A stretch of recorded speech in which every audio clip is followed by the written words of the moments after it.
97% of men over 50 miss the exact moment a woman begins to flirt with them. Not because they are blind, slow, or out of touch, but because the signals are no longer what they were decades ago. She is not going to grab your arm and giggle like a teenager. She is not going to look at you and say, "I like you," or boldly invite you out for drinks. Instead, she will ask a question, a soft question, a casual question, one that sounds harmless on the surface but quietly opens a door. And if you do not step through that door, it closes just as quietly as it opened.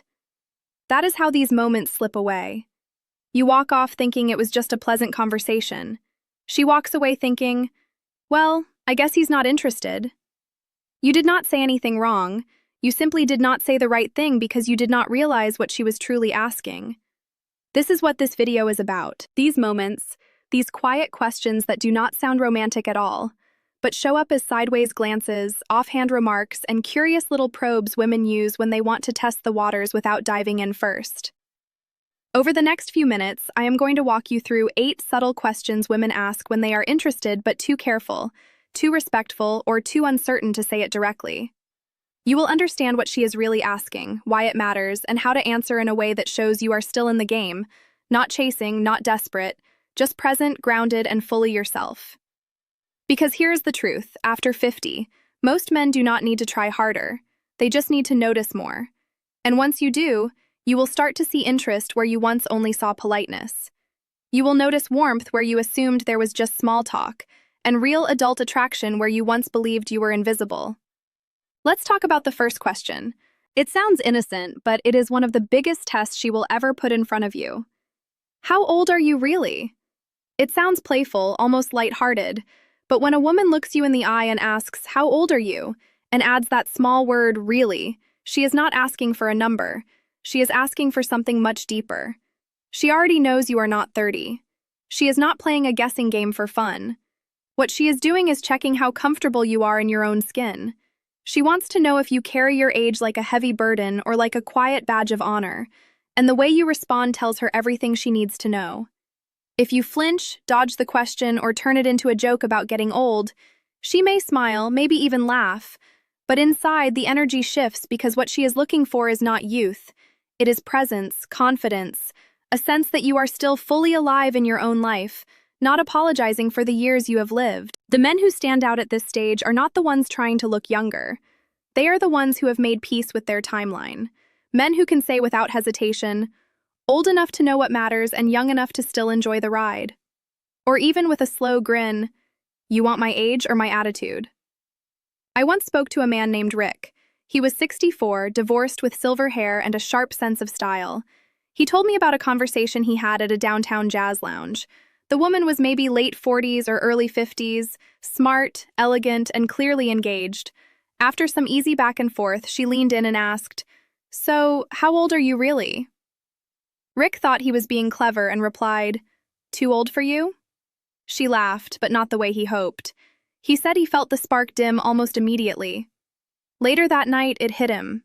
He clear's throat did not just dodge the question, he dodged the moment. That is what most men miss. These questions are not interviews, they are invitations. And when you answer them with self-doubt or self-mockery, she hears that message clearly. Under the surface, what is really happening is simple. As we age, we carry more history, more scars, and more quiet fears about whether we are still seen. Women feel that energy.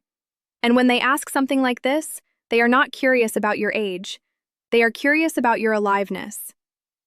So the next time a woman asks how old you are, do not reach for the punchline.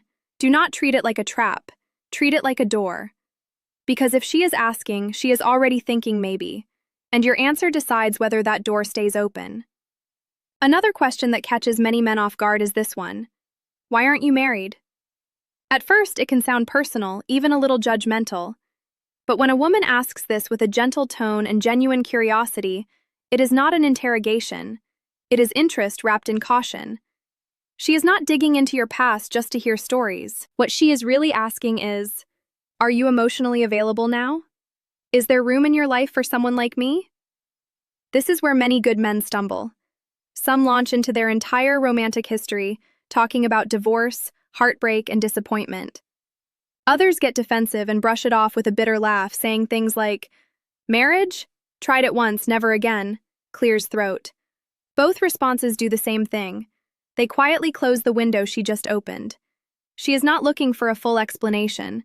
She is listening to how you carry the answer, whether you are at peace with your past or still dragging it behind you like luggage you never unpacked.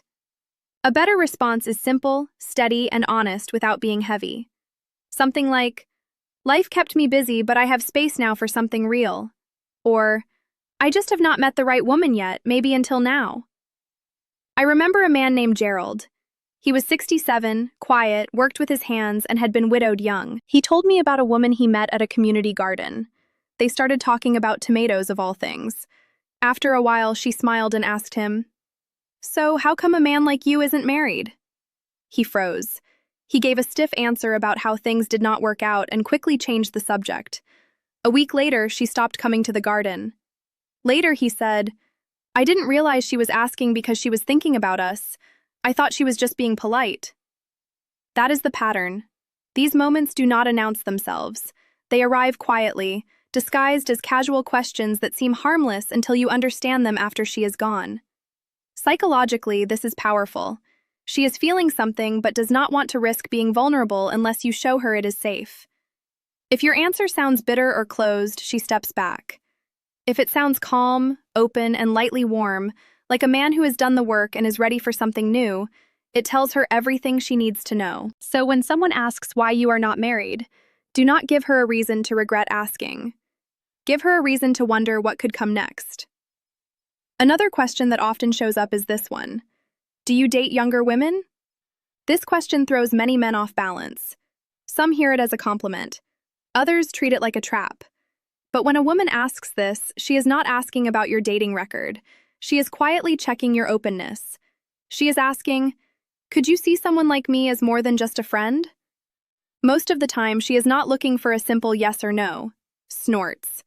She is listening for whether you make her feel seen, respected, and not compared to some imaginary group of younger women. She wants to know if the connection happening right now matters more to you than a number on a calendar. Where men mess this up is predictable. Some puff up and brag about younger dates as if they are trying to prove something. Others shut it down by saying, "I'm way too old for you," cutting off the possibility before she even finishes the thought. Both responses miss the point because what she is really asking is, "Do I have a chance?" A better answer keeps the focus on connection, not age. Something like, "I don't date by age, I date by energy and how we connect." Or, "I care more about how a woman makes me feel than when she was born." I knew a man named Marcus. He was 59, well-dressed with a quick wit. He met a woman at his favorite bookstore. She was in her mid-40s, bright-eyed, and asked him for a recommendation. They talked, laughed, and grabbed coffee nearby. Then she leaned back and asked, "Do you usually date younger women?"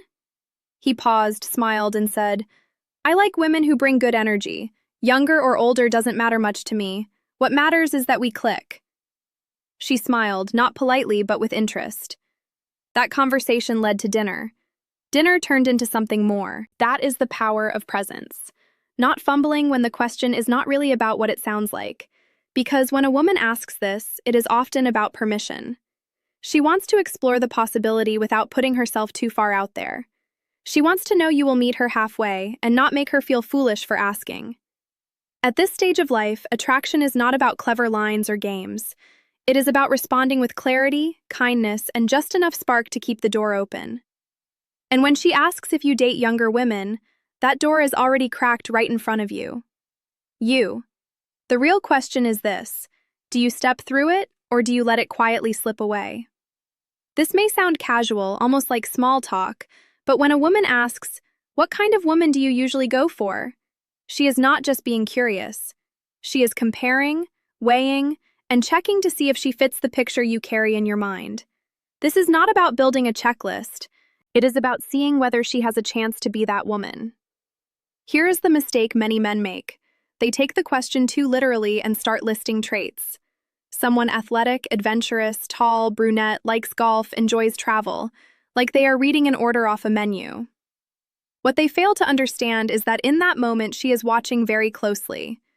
She is listening not only to the words you choose, but to what your answer reveals about how you view women.